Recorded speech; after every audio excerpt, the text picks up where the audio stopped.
Dedo de Prosa, um tema de interesse do cidadão. Oba, oba, oba! O verão tá chegando e você já pode marcar no calendário. A estação mais quente do ano começa no dia 21 de dezembro, exatamente ao 12h59, no horário de Brasília. Olha que legal, verão é sinônimo de férias e você aí já deve estar montando o kit praia, roupa de banho, bermuda, camiseta, sandálias e, no caso da geração do Adriano Faria, uma peteca para jogar com os amigos na areia. Tá bom então, Gesiel, tá combinado. Vou te chamar para esse jogo de peteca. Vamos lá. Tá faltando coisa nessa lista? Claro que tá. Cadê o chapéu? Óculos escuros, garrafa d'água e cadê o protetor solar? Pois é, gente, verão é tempo de férias, de praia, de sol, mas é a época do ano em que a nossa pele recebe a maior quantidade de raios ultravioleta, já que um imenso território brasileiro fica com a cara virada para o sol. Exposição ao sol sem proteção é igual a maior chance de câncer de pele. Pensando nisso, a Sociedade Brasileira de Dermatologia aproveita o mês que marca o início do verão para promover a campanha Dezembro Laranja. O tema da campanha deste ano é Cada um com a sua prevenção. Todos somos brasileiros, mas cada um com a sua individualidade. Moramos em diferentes locais e temos diferentes peles. É por isso que as medidas de proteção devem ser individualizadas, levando em consideração a nossa história de vida, diz a Sociedade Brasileira de Dermatologia. Neste Dezembro Laranja, a entidade busca conscientizar mais pessoas sobre o câncer de pele e sobre a importância de procurar um um dermatologista, para entender a combinação ideal de medidas de proteção para a pele. Gente, o câncer de pele não é brincadeira, não. É o tipo de câncer mais comum no Brasil. São 185 mil casos todos os anos. São dois os tipos de câncer de pele. O primeiro é o melanoma. Tem origem nas células produtoras da melanina, substância que determina a cor da pele, e é mais frequente em adultos brancos. É o tipo mais grave, devido à alta possibilidade de provocar metástase, que é a disseminação do câncer para outros órgãos. O prognóstico desse tipo de câncer pode ser considerado bom se detectado na fase inicial. Bom, e tem o câncer de pele não melanoma, mais frequente no Brasil, responsável por 30% de todos os casos de tumores malignos registrados no país. O não melanoma tem alta chance de cura, desde que seja descoberto e tratado no começo. Entre os tumores de pele, o não melanoma é o de menor mortalidade, mas pode deixar mutilações bastante expressivas se não for tratado de forma adequada. Bom, a gente, como diz a música, mora num país tropical, né? E num país tropical como o nosso, o câncer de pele é um problema de saúde pública. Como o brasileiro em geral recebe uma overdose de sol praticamente todos os dias, vale muito a pena fazer visitas regulares ao dermatologista. Ele é o médico indicado para verificar se aquela pinta ou aquele sinal tem ou não potencial de virar um câncer de pele. Daí a importância de campanhas como o Dezembro Laranja, que incentiva a prevenção de acordo com o tipo de pele da pessoa. Bom, com esses cuidados, o verão que está aí às portas vai ser uma época de momentos agradáveis com a família e os amigos, inclusive aquele jogo de peteca que o Adriano vai marcar na praia com a galera. Se me chamar, eu vou ganhar, viu? Bom, então, tá combinado, Gesiel. Mas olha, a gente, claro, faz aqui o Dedo de Prosa de uma maneira mais descontraída, mas o assunto, né, Gesiel, é sério. Isso. Câncer de pele, gente, é um assunto que deve estar aí no nosso radar. Por quê? Como dissemos no Dedo de Prosa, nós recebemos sol durante quase todos os dias do ano. É verdade. E mesmo em tempos nublados, os raios ultravioleta chegam à nossa pele. E se a gente não tem uma proteção adequada, não toma os cuidados, isso pode desencadear uma situação bem complicada para a nossa pele. Por isso, fica a dica: proteção, usar protetor solar de acordo com a sua pele e consultas regulares ao dermatologista, né, Gesiel? Porque sempre surge aquela pinta, Sim. aquela mancha, mas quem vai tirar a prova dos 9 é o dermatologista. É verdade. Se surgir aquela pinta, aquela mancha e você desconfiar, vai num profissional, vai num dermatologista. Pode não ser nada, mas também pode ser o início de um possível câncer de pele. E aí, desde que tratado no início, as chances de cura são muito grandes. Então é melhor prevenir. E claro, usar o protetor solar, ficar só com o que o sol tem de melhor, que é o que ele vai te dar, vai dar para cada um de nós nesse verão, né? Dias agradáveis, solares, felizes, alegres, mas sem nenhuma preocupação com a sua saúde. A nossa ideia aqui é exatamente que você faça a sua prevenção e tenha um verão só com coisas boas. Inclusive com o nosso jogo de peteca. O nosso joguinho de peteca. Pé de meia. Seu dinheiro no mundo dos investimentos.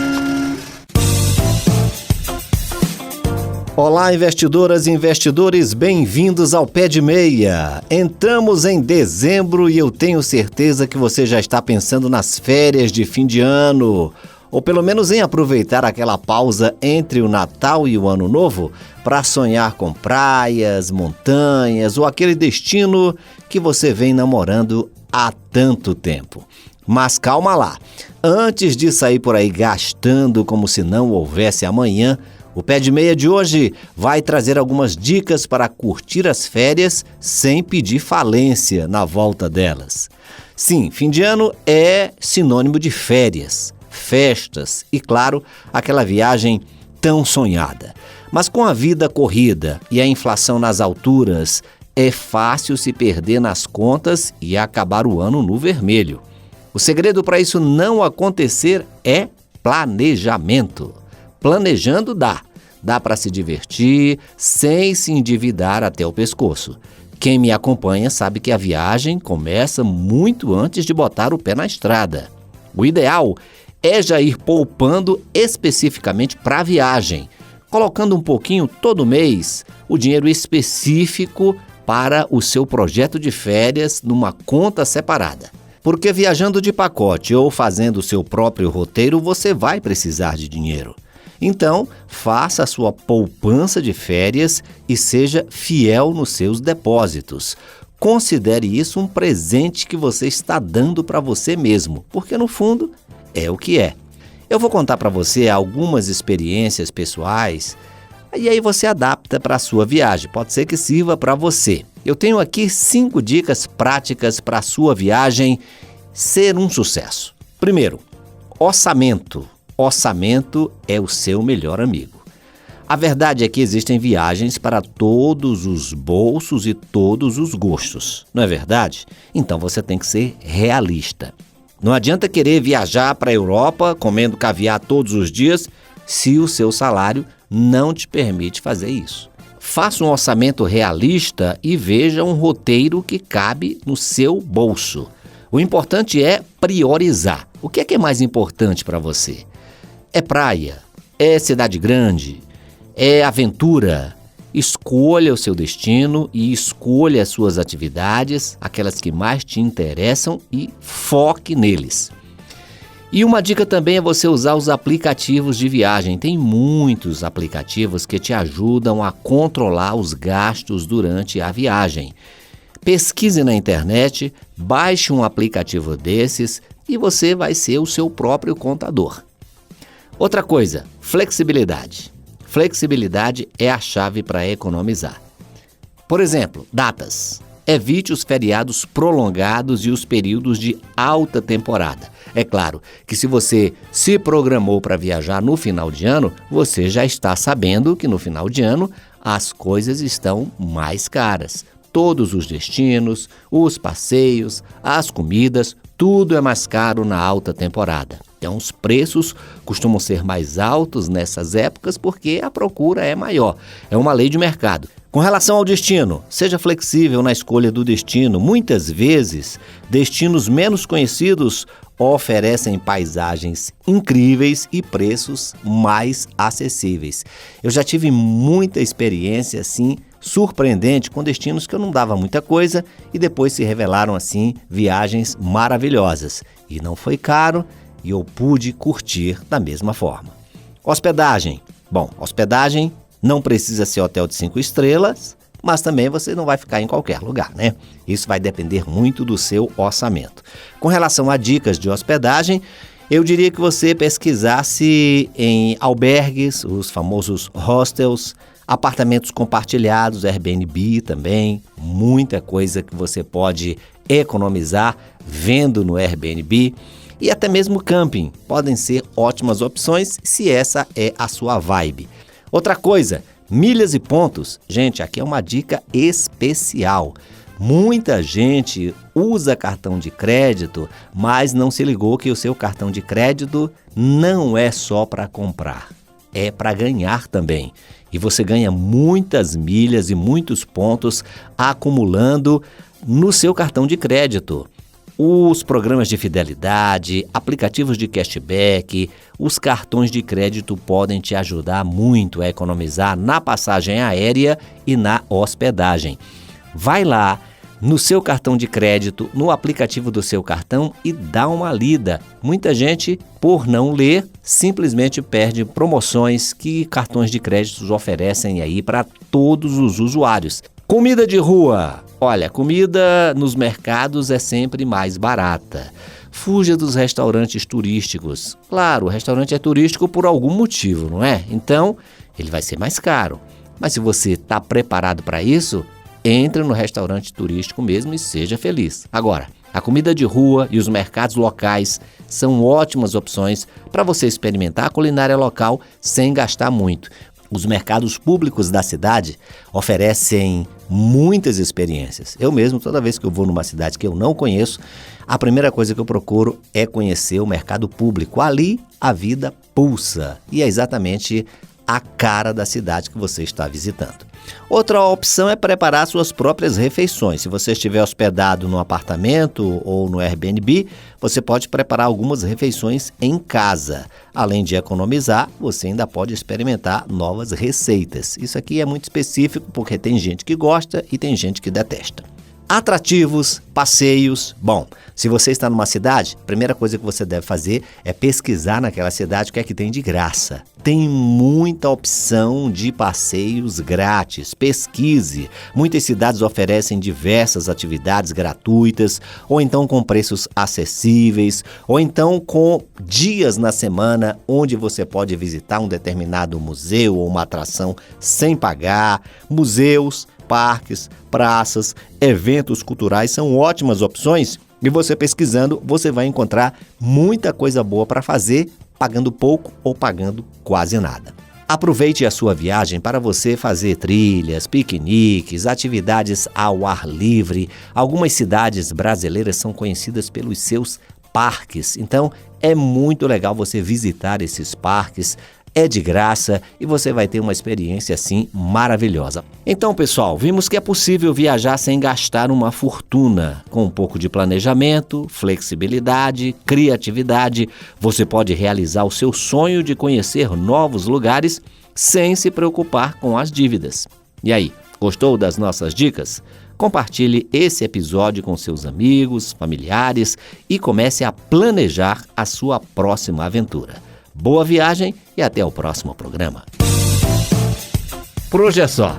Esse foi o nosso Pé de Meia de hoje, com produção e locução de Gesiel Carvalho e trabalhos técnicos de Pedro Henrique Vasconcelos. Lembrando que você pode ouvir de novo esse programa na página da Rádio Senado na internet ou no seu agregador de podcasts preferido. Esse programa também é reprisado toda segunda-feira ao meio-dia aqui na Rádio Senado. Até o próximo programa. Pé de Meia, o seu programa de finanças pessoais da Rádio Senado. Nós recebemos em nossos estúdios a advogada-geral do Senado Federal, doutora Gabriele Tatiti, também o advogado André Damas e a advogada Roberta Simões. Sejam muito bem-vindos aqui aos estúdios da Rádio Senado, parabéns pelos 30 anos. E eu queria ouvir vocês sobre essas celebrações aí. Primeiro, a doutora Gabriele, por favor. Bom dia a todas e a todos. Nós estamos muito felizes que neste ano de 2024 vamos celebrar os 30 anos da institucionalização da Advocacia do Senado. E por ocasião dessas comemorações, nós estamos organizando o primeiro Congresso Brasileiro de Direito Parlamentar. É uma oportunidade que nós temos para que os advogados e advogadas do Senado tragam a debate temas com os quais nos deparamos no nosso dia a dia, nas nossas atuações judiciais e administrativas, e o nosso objetivo é que a gente possa consolidar esse trabalho que nós fazemos no nosso dia a dia, consolidar isso de uma forma acadêmica, né? Trazer para um debate acadêmico, convidando autoridades, participarão do nosso seminário senadoras e senadores, autoridades do Poder Judiciário, do Ministério Público, professores, advogados e advogadas. Contaremos muito honrosamente com a presença da senadora Zenaide Maia, por exemplo, da senadora Soraya, do ministro Gilmar Mendes, do professor doutor e advogado, doutor Alberto Zacarias Toron. Teremos um seminário, um congresso muito prestigiado e também, no encerramento dos trabalhos do primeiro dia, faremos o lançamento da obra. O congresso foi pensado a partir dos capítulos que compõem essa obra, que é o primeiro volume da coleção de direito parlamentar da Advocacia do Senado Federal, intitulado Pilares do Poder Legislativo. Perfeitamente. Doutora Gabriele, explica para o nosso ouvinte rapidamente quais são as atribuições da Advocacia do Senado, por favor. Perfeito, Celso.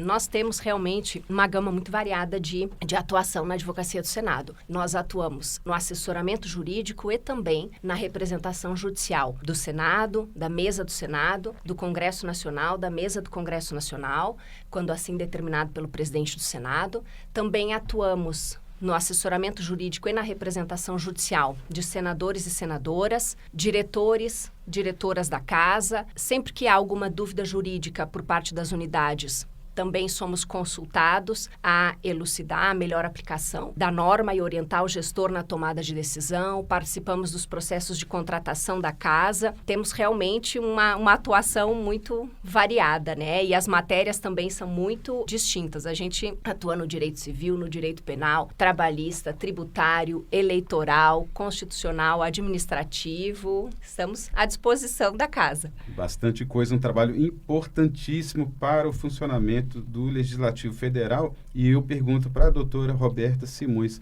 o livro consegue abarcar já todas essas frentes de ação? Sim, com certeza. É um primeiro passo nesse sentido. O livro, intitulado Pilares do Poder Legislativo, reúne diversos capítulos, todos de autoria de advogados e advogadas do Senado, sobre os assuntos que a advocacia lida no dia a dia. Então, ao mesmo tempo em que são atribuições da advocacia, representam atividades que são os verdadeiros pilares do Poder Legislativo. São atribuições sem as quais dificilmente o Poder Legislativo conseguiria levar a cabo sua atividade fim de elaborar leis, de contribuir para a democracia.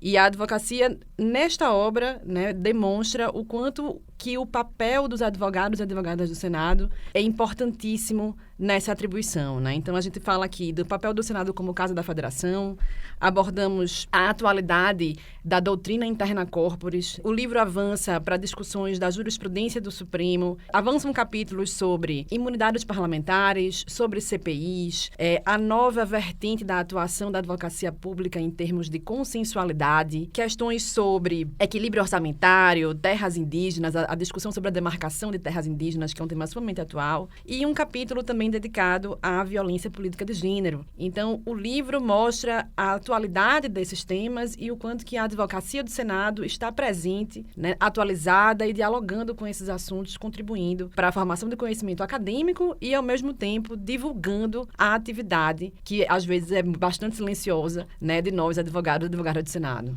Excelente, muita coisa mesmo. E, doutora Gabriele, isso é só a primeira parte, o primeiro volume, né? Quantos volumes são na coleção no total? Pronto, Celso.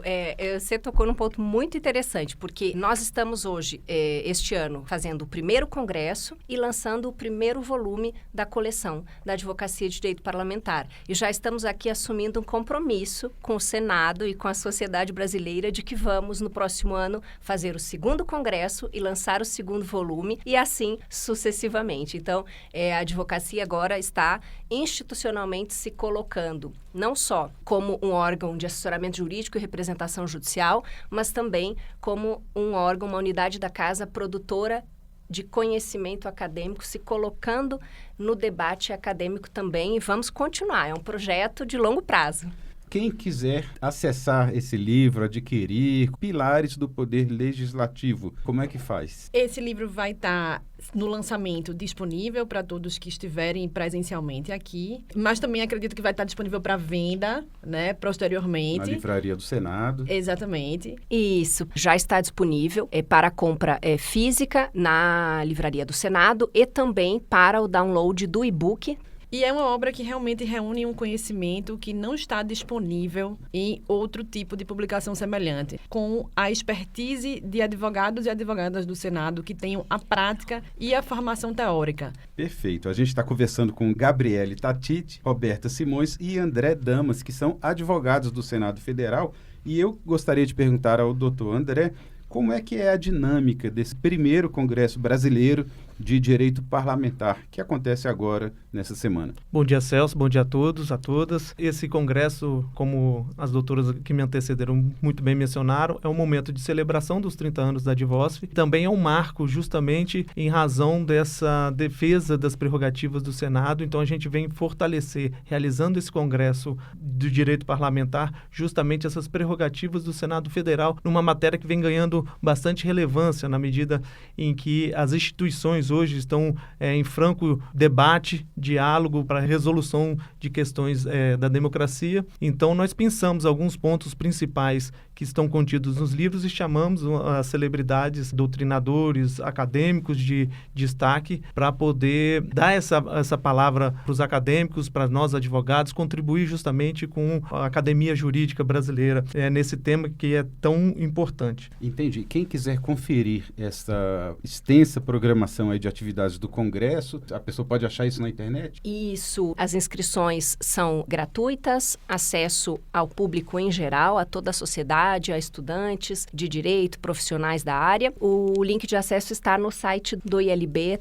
O nosso congresso, ele terá 2 modalidades de participação. A presencial, aqui no prédio do Interleges, Auditório Antônio Carlos Magalhães, nos dias 3 e 4, e também terá participação remota, né, por meio do link de acesso, transmissão via canal YouTube. Mas é preciso fazer a inscrição. Então, tem que entrar lá no site do Instituto Legislativo Brasileiro, fazer a inscrição e indicar qual a modalidade de participação. Eu agradeço mais uma vez e faço um convite a todas e a todos que estejam conosco nas comemorações dos 30 anos da advocacia, seja participando do Congresso, seja participando do lançamento da nossa obra coletiva no dia 3/12, às 19 horas. Muito obrigada e um grande abraço. Lembrando que o site do Instituto Legislativo Brasileiro é o saberes.senado.leg.br. Nós conversamos com Gabriele Tatiti, advogada-geral do Senado Federal, e os também advogados André Damas e Roberta Simões, a quem agradecemos pela entrevista. Muito obrigada, querida. Um abração. Até mais. Obrigada. Nós que agradecemos. Agenda do Senado. Daqui a pouco, às 9 horas, no horário de Brasília, a Comissão de Serviços de Infraestrutura vota uma pauta de 13 itens. Entre eles, o projeto que torna obrigatória a divulgação pela prestadora do serviço público de distribuição de energia elétrica de informações sobre o nível dos reservatórios de hidrelétricas. Também às 9 horas da manhã, a CDH vai falar de IA, a Comissão de Direitos Humanos e Legislação Participativa, debate o impacto da inteligência artificial nos direitos humanos. Às 10 horas, tem reunião da Comissão de Assuntos Econômicos. Quem vai acompanhar essa reunião é o repórter Bruno Lourenço. Bom dia, Bruno. Bom dia para os colegas do Conexão Senado, bom dia para os ouvintes. A Comissão de Assuntos Econômicos deve concluir hoje a votação de proposta que assegure isenções tributárias para fundos patrimoniais que apoiarem universidades, institutos federais de educação, ciência e tecnologia e instituição científica, tecnológica e de inovação pública. O colegiado pode ainda votar a proposta que proíbe a exclusão de cobertura em planos de saúde privados dos recém-nascidos com doenças ou malformações congênitas. Outra proposta na pauta inclui o lúpus e a epilepsia na lista de doenças dispensadas do prazo de carência para concessão dos benefícios de auxílio-doença e aposentadoria por incapacidade. O texto foi retomado após uma proposta de igual teor ter sido vetada. A CAI também pode votar regulamentação para a profissão de cuidador, isenção tributária para bolsistas do ensino superior e prorrogação da licença maternidade em caso de recém-nascido com deficiência. Esse foi o Bruno Lourenço. Às 10 horas da manhã, a Comissão de Educação e Cultura vota o projeto que assegura ao servidor da educação básica pública o direito de matricular os filhos na escola em que trabalha. Às 10h30 é a vez da Comissão de Segurança Pública se reunir. Quem tem as informações é o repórter César Mendes. Bom dia, César. Bom dia, colegas do Conexão Senado e bom dia, ouvintes da Rádio Senado. Os senadores da Comissão de Segurança Pública ouvem hoje o ministro da Justiça, Ricardo Lewandowski. Autor de um dos requerimentos para essa reunião, o senador Sérgio Petecão, do PSD do Acre, disse considerar importante convidar o ministro da Justiça para que ele exponha seus planos, objetivos e metas à frente da pasta, tendo em vista que ele assumiu o ministério após a exoneração de Flávio Dino, que ocupava o posto anteriormente, mas saiu no início deste ano para assumir uma vaga no Supremo Tribunal Federal. Já o senador Sérgio Moro, do União do Paraná, autor de outro requerimento para essa reunião, pretendia convocar o ministro para prestar esclarecimentos sobre as ações empreendidas pela pasta e pela Polícia Federal no combate ao crime organizado durante o período da sua gestão. Lembrando que essa reunião começa às 10h30 e que logo em seguida o colegiado discute e vota as emendas da comissão para a lei orçamentária anual do ano que vem. É com vocês no estúdio.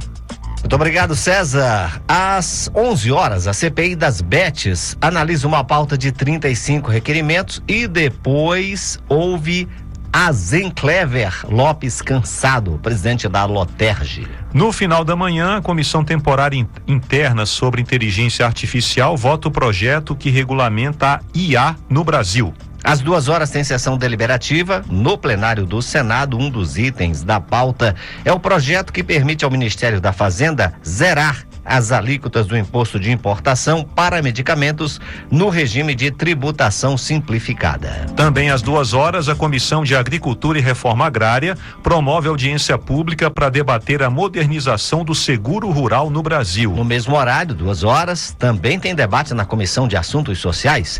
O assunto é o projeto que classifica o diabetes tipo 1 como deficiência para todos os efeitos legais. Ainda na faixa das 2 horas, a Comissão de Educação e Cultura apresenta o Orquestrando, um projeto de desenvolvimento musical. A iniciativa faz referência ao Dia do Músico, comemorado em 22 de novembro. E às 2h30 tem outra CPI, a CPI da manipulação de jogos e apostas esportivas, que houve 2 depoimentos. O de Giseleia Fonseca Teles, superintendente da Agência Nacional de Telecomunicações, e também de Renato Meirelles, que é presidente do Instituto Locomotiva. E durante o dia, várias comissões permanentes do Senado se reúnem para analisar e votar emendas ao projeto de lei orçamentária de 2025. Lembrando que as comissões do Senado têm esse direito de apresentar emendas ao projeto de lei orçamentária. E como estamos na época aí de acerto final do orçamento, as comissões correm contra o tempo exatamente para aprovar essas emendas, né, Gisel? Exatamente, Adriano. Tudo isso você acompanha aqui pela Rádio Senado, pela TV Senado, pelos serviços de comunicação do Senado Federal. E, é claro, também pelo YouTube. É só acessar senado.leg.br. Aí, essa é a agenda do Senado para hoje, terça-feira, 3 de dezembro de 2020. Entrevista. Neste Dia Internacional da Pessoa com Deficiência, o assunto é avaliação pericial com candidatos que desejam ocupar vagas reservadas para pessoas com deficiência em um concurso público. Vamos conversar agora com a doutora Caroline Deitz, que é especialista em medicina legal e perícia médica. Doutora Caroline, bom dia. Bom dia a todos. Grande satisfação estar aqui hoje nesse dia tão importante, falando de um assunto que traz tantas dúvidas para o público em geral. Pois é, doutora Caroline, quem pode concorrer às vagas reservadas para pessoas com deficiência? Porque na hora da inscrição o candidato fica na dúvida, eu posso me inscrever nessa cota de pessoas com deficiência ou não? Quem pode concorrer? É importante sempre verificar o edital, porque ele pode ter alguma especificidade, né? Então a pessoa tem que se enquadrar naquele edital em si.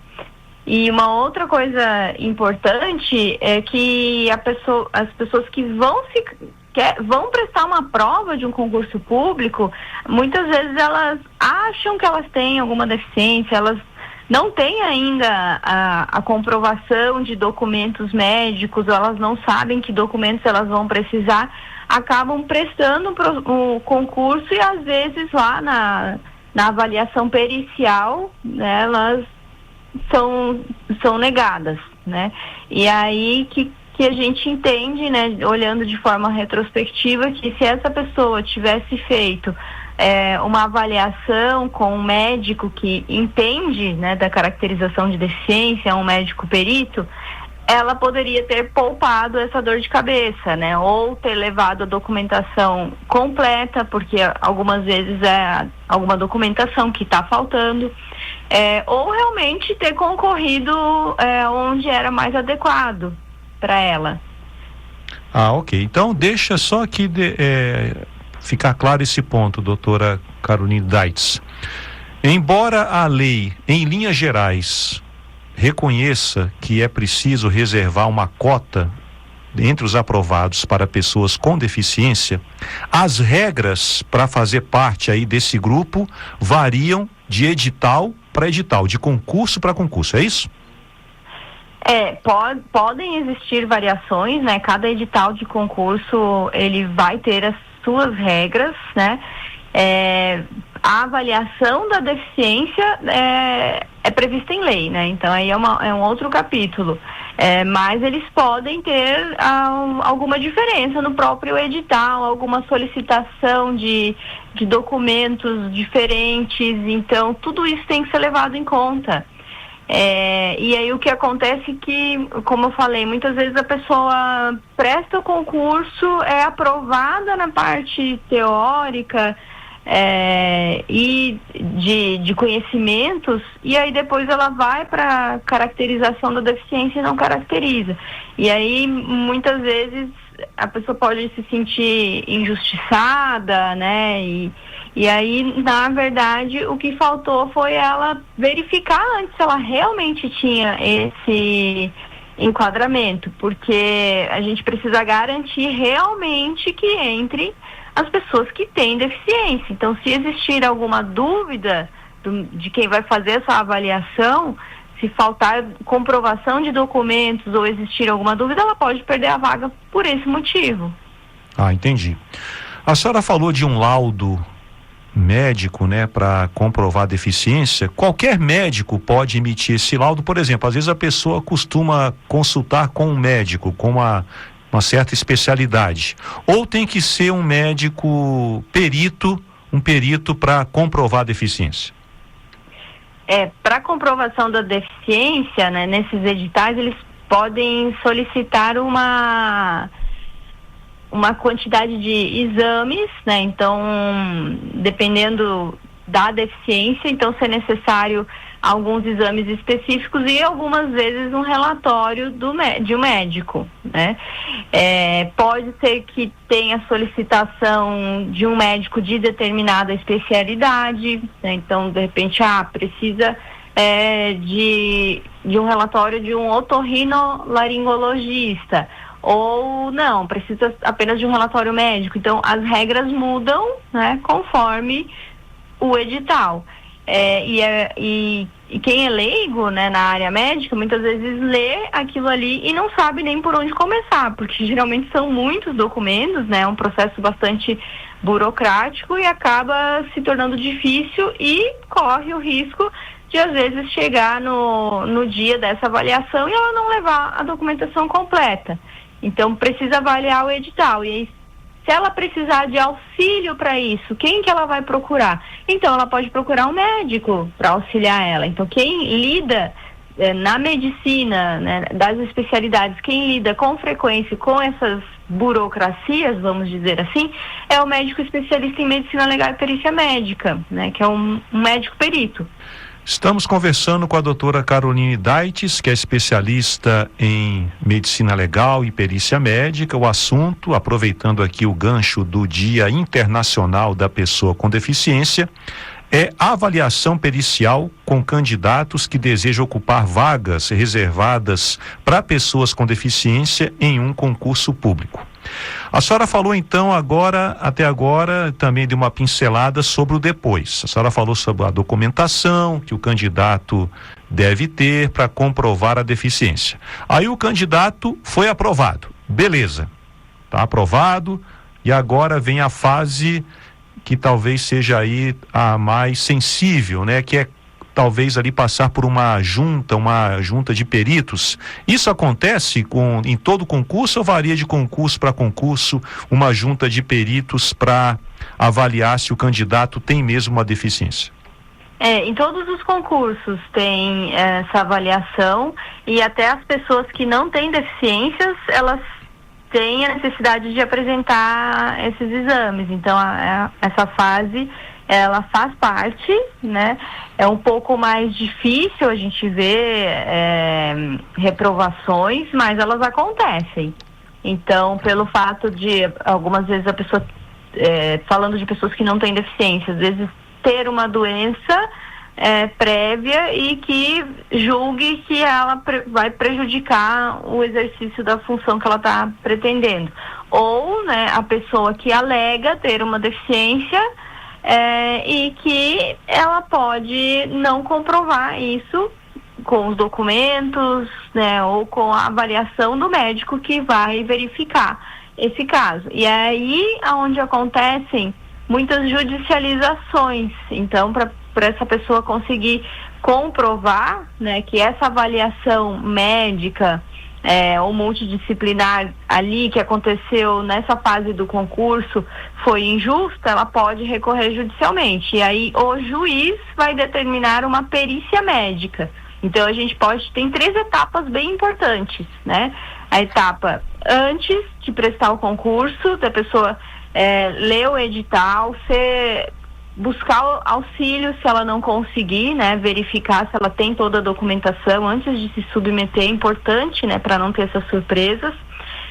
Depois que ela é aprovada no concurso, então uma avaliação médica para verificar realmente se ela tem aquela deficiência, se ela tem as documentações que comprovam, né, conforme o que foi solicitado para o edital. E depois disso, né, dependendo dessa resposta, se ela tiver uma resposta negativa, então ingressar judicialmente, né, para tentar requerer essa vaga, quando no caso for negada, né, por uma não caracterização da deficiência, algum outro motivo. E aí o juiz, quando ele está diante de um processo que envolve a medicina, ele não tem como olhar como um médico. Então ele pede para que exista uma perícia. A perícia é porque exatamente os peritos, eles serão os olhos do juiz para conseguir então traduzir para ele o que aconteceu em toda essa história, né, e se realmente essa pessoa se enquadraria ou não. Ok, muito bem explicado. Doutora Caroline Daites, muito obrigado aqui pelas explicações, esclarecimentos. Bom dia para a senhora. Eu que agradeço, um bom dia, fico à disposição de vocês, né? Então, e parabéns por dar a importância desse dia que é tão importante também para todas essas pessoas, e mostrar que essa avaliação da deficiência, ela precisa ser rigorosa, sim, até para que as pessoas que tenham a deficiência não fiquem de fora, né, do direito que elas têm. Perfeito, muito obrigado. Então conversamos com a doutora Caroline Daites, especialista em perícia médica, falando exatamente sobre candidatos que manifestam aí alguma deficiência na hora da inscrição. Então ela mencionou, a doutora Caroline, que tem aí todo um processo. A pessoa vai ter que comprovar em algum momento a deficiência. E isso, muitas vezes, depende de um laudo de um perito médico. Então, é importante o candidato se certificar direitinho das regras do edital para não ter surpresas, uma decepção. Chegou lá na frente, passou na prova e na hora da avaliação lá da junta de peritos, ele é reprovado. Então, é preciso ver bem o edital, as regras do edital.